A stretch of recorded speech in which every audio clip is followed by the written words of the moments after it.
Well, Nebraska has hired their new defensive backs coach, and boy, is it a good hire. I'm going to get into that hire. I'm going to go through a little bit of his track record. I'm also going to give you some specific details about some of the techniques he uses to better his defenses, as well as just some numbers that I think you're going to be really impressed with. This is a home run hire in every sense of the word.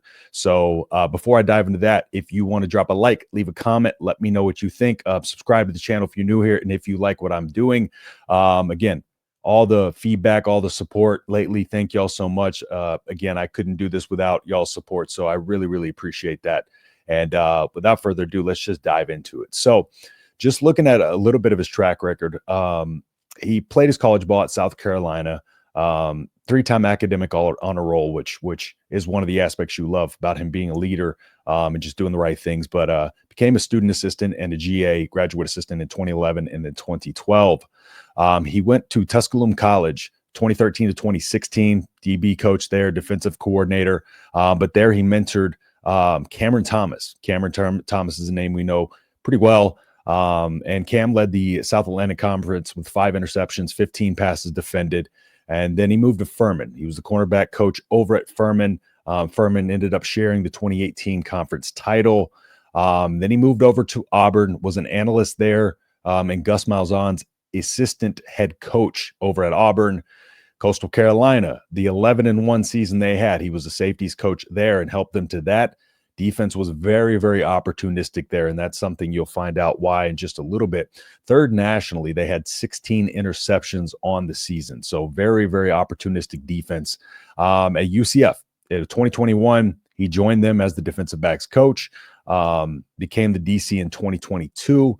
So UCF, in 2021, they ranked 7th nationally in passing efficiency, which is one of the key hallmarks of his defensive back and his defenses that you'll see is just passing efficiency.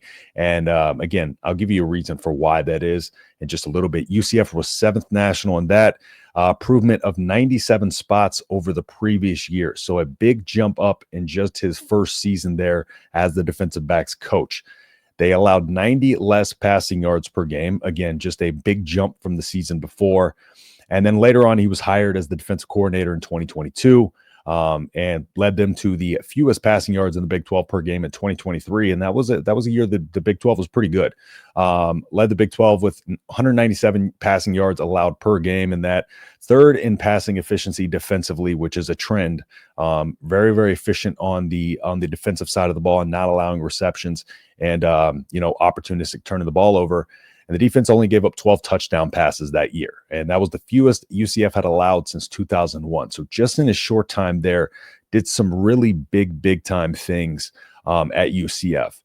Now I'm going to go to a little bit of the defensive schemes that he's been a part of the 3-4 and the 4-3, but also, very balanced in terms of how they run and differ their defenses. But I expect to see a little bit more of, some 4-3 looks from John Butler to go along with the schemes that we've kind of saw in the years past. But with his defensive backs, there's a prioritization on just downhill, stopping the run, gap integrity, and forcing turnovers.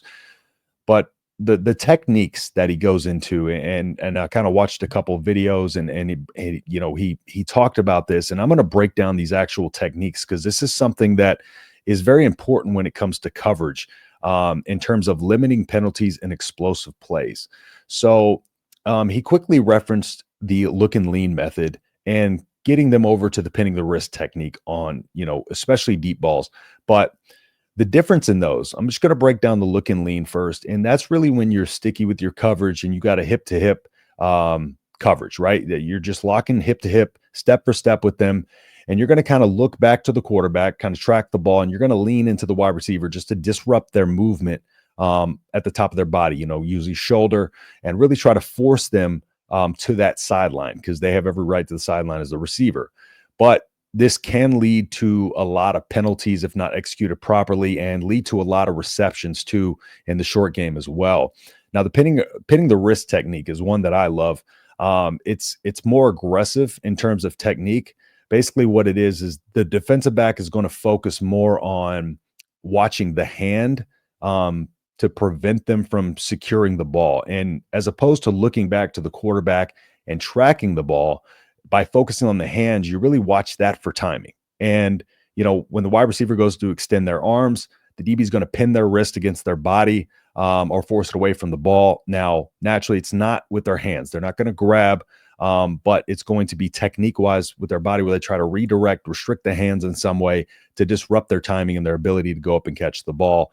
And, this allows them to kind of swipe through. You see a lot of defensive backs step through and kind of swipe through. This allows better timing in terms of the ball skills for that as well. But it's an excellent technique for defending deep passes, which were Nebraska's kryptonite this year. It's much harder to lead or complete passes, and it'll knock down the actual percentage of completions. But it also helps in mistiming or misreading the ball with the lean method, because it's more reliable than trying to track the ball. Because if you look back, you can't find the ball, or if you just kind of misjudge where it's at. And this way, you're focusing more on the wide receiver's movement as opposed to just trying to track the ball and time the jump. Now, the less penalties from this come from the natural less contact body-wise, not pushing them towards the sideline or ultimately grabbing at them. You avoid that premature contact, which is often called pass interference. The one caveat to that, the DB just needs to be really sticky with their coverage in phase with the wide receiver. But yeah, this is really, really helpful in, preventing explosive plays. So it's a technique that fundamentally can help Nebraska's defense quickly. Now, when it comes to just his defensive pass inefficiency being, one of the hallmarks, but he's also got a proven track record of kind of development. Just a few of the players that I was able to find, Devontae Brown and Corey Thornton. Those two were third-team all AAC honors with PFF in 2021. Brown was also honorable mention All-America and AAC, cornerback of the year in 2022 from Pro Football Network. So again, just developing players. He's, had some success from recruiting. Jalen Hayward was a 4-star safety rated 95, the 21st ranked safety in that class. Jacob Good, 40th best safety in that class. Braden Marshall, 49th ranked corner. So just a really good ability, not only to teach his defensive schemes and implement and make improvements quickly, also has that ability to go out and recruit, and just heavy ties, of course, to the Florida area, which is going to help Nebraska as they really are, pushing that area hard. And in terms of recruiting, that's going to be an area that they're going to be very, very good in with the Phil Simpson and now this hire as well. So I will be doing a breakdown probably Tuesday on my live stream, 6 p.m. Central, of just kind of the defensive hires as a whole and how I feel this entire staff breaks down in terms of recruiting, in terms of, schemes, in terms of what we can expect next year and how big of a jump this team might be able to take. So a couple players that, were Jamari Butler, Prince Will Mamielen. I'm sorry, I can't talk today. But Prince Will going to Ole Miss, and then Jamari Butler going over to LSU.